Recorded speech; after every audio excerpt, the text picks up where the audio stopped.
The courtroom was tense. A young boy sat silently, his lips sealed, eyes fixed on his dog. No one expected him to speak, he hadn't uttered a word in months. Then, without warning, he raised his hand and gave a subtle signal. What the dog did next left the entire courtroom stunned, including the judge. The courtroom was packed, yet an eerie silence hung in the air. All eyes were on the small boy seated at the witness stand, his dog curled faithfully at his feet. The boy hadn't spoken a single word since the incident. Trauma had stolen his voice, and with it, any chance of him testifying in court. The defense claimed there wasn't enough evidence. The prosecutor looked defeated. And the judge? He was moments away from dismissing the charges. Then it happened. The boy, barely moving, gave a small hand signal, one only his dog would understand. It was a cue the two had practiced for years, a silent form of communication between companions. In response, the dog sprang to attention, ears perked, eyes locked onto one person in the room, the defendant. A low growl rumbled from the dog's throat, not of fear, but recognition. The courtroom gasped. The boy gave another subtle gesture, and the dog slowly approached the accused, tail rigid, growl growing louder. It was unmistakable. The dog remembered. He was there that night. And though he couldn't speak, his body told the truth. The judge, visibly shaken, called for a recess. Experts were brought in. It was later confirmed, the dog had been trained as a PTSD service animal, skilled in detecting emotional cues and identifying threats based on his young owner's trauma responses. That silent signal became the turning point of the trial. The boy never spoke a word, but through his loyal companion, his truth was heard. Sometimes, the loudest voices are the ones that don't speak at all. No one knew the full story, not even the lawyers. The boy had been the only witness to a chilling crime, but since that night, he hadn't spoken a single word. He was traumatized, withdrawn, unreachable. The only one he communicated with was his dog, Max, a calm, intelligent golden retriever who never left his side. The courtroom had exhausted every option. Psychologists had tried and failed to coax the boy to speak. The defense was gaining ground, insisting there was no credible testimony. The judge, though sympathetic, couldn't stall the proceedings much longer. That's when the boy's therapist suggested something radical: let the dog into the courtroom. Skeptics scoffed, but the judge allowed it. On the day of testimony, the boy walked in silently, holding Max's leash. He wouldn't look at the jury, or the lawyers, only at his dog. The prosecutor tried once more. Can you tell us what happened? The boy looked down, then gave Max a simple hand signal, barely noticeable. What happened next stunned everyone. Max stood up, stared intently at the defendant, and let out a sharp bark. Then another. His fur bristled.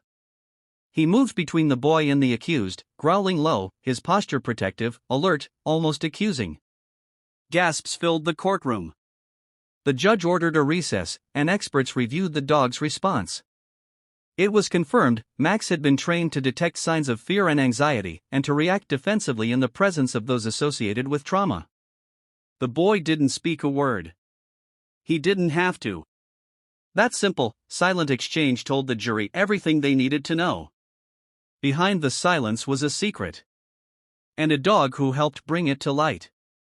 Everyone in the courtroom believed the case was about to collapse. A young boy, the only eyewitness to a violent crime, sat quietly, refusing to speak. Since the night of the incident, he hadn't said a single word. Trauma had locked his voice away, and no therapist, lawyer, or family member could reach it. But he wasn't alone. At his feet lay his service dog, Shadow, a sleek black Labrador with alert eyes and years of training. The judge had permitted the dog in court to help ease the boy's anxiety. No one expected anything more. Then came the moment that changed everything. The prosecutor gently asked, "Can you tell us what you remember?" The boy didn't respond with words. Instead, his hand shifted, fingers tapping a specific rhythm into the dog's back. It was a signal, one taught in private sessions, meant to help him communicate without speaking. Shadow stood up instantly, staring straight across the courtroom at the defendant. His body tensed. A low growl escaped his throat, growing louder as he took a protective stance in front of the boy. Gasps echoed through the room. The judge, stunned, asked what the signal meant. A therapist stepped forward. It means danger. The boy associates that man with danger. The court fell silent. Suddenly, the case had a voice, not through words, but through instinct, memory, and the unbreakable bond between a boy and his dog. Later, forensic evidence supported the boy's unspoken testimony. The jury had seen enough. The truth had come out, not shouted, but signaled. And that quiet signal? It shook the entire court to its core. The courtroom buzzed with tension, but the young boy at the center of the trial sat silent, withdrawn, his eyes distant. He hadn't spoken since the night everything changed. The lawyers called it selective mutism, triggered by trauma. Without his testimony, the truth of what really happened remained buried.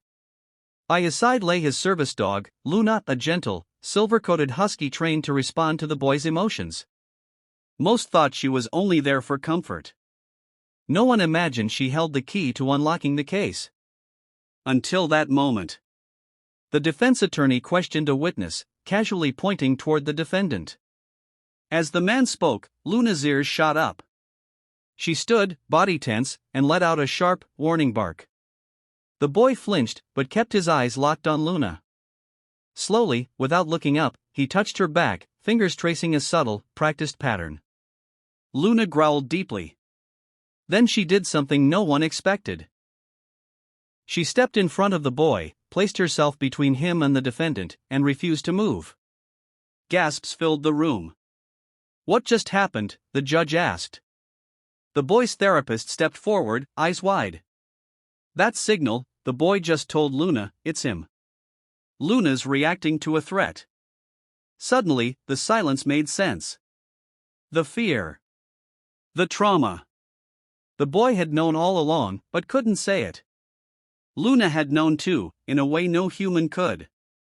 She had been there. She remembered. Later, physical evidence emerged that confirmed what the boy and his dog had communicated. But it was Luna's instinct, her loyalty, that first turned the tide. She didn't need words. Because sometimes, a dog knows what no one else does, and when the moment comes, she'll do more than speak. She'll protect the truth. He hadn't said a word in over 6 months. The trauma of that night had taken his voice, replacing it with silence so heavy it filled every room he entered. Therapists tried, family prayed, and doctors offered hope, but the boy remained mute.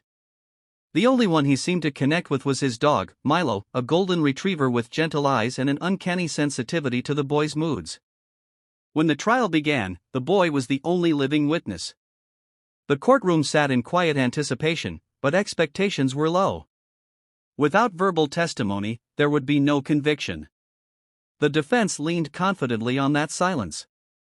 But silence, it turned out, could speak louder than anyone imagined. With Milo by his side, the boy took the witness stand. He didn't speak. Instead, he placed his hand on Milo's back and tapped out a pattern, slow, deliberate, familiar. Milo stood, eyes sharp, body alert. The dog turned toward the defendant and let out a growl so deep and filled with tension it silenced the room. The judge raised an eyebrow. The boy's therapist stepped forward, heart pounding. "It's a signal. We taught him how to communicate through touch. That pattern means danger." Everyone froze. The dog moved closer to the boy, shielding him. The message was clear, he remembered what the boy could not say, and he knew who had caused the fear. Milo didn't need words, he just needed to listen. Days later, new evidence aligned perfectly with the boy's silence signal. The case turned. Justice was no longer out of reach. And in the end, it wasn't the boy's silence that defined him, it was his courage to trust, and a dog who listened better than most people ever could. The courtroom was still, thick with anticipation. A young boy sat on the witness stand, eyes cast downward, his fingers trembling slightly as they clutched the fur of his service dog, Bear. The boy hadn't spoken since the night of the incident, his voice swallowed by fear, his memories locked behind trauma. Lawyers had debated whether he should even be called to the stand. But the prosecutor believed in one thing: the bond between the boy and his dog was stronger than words.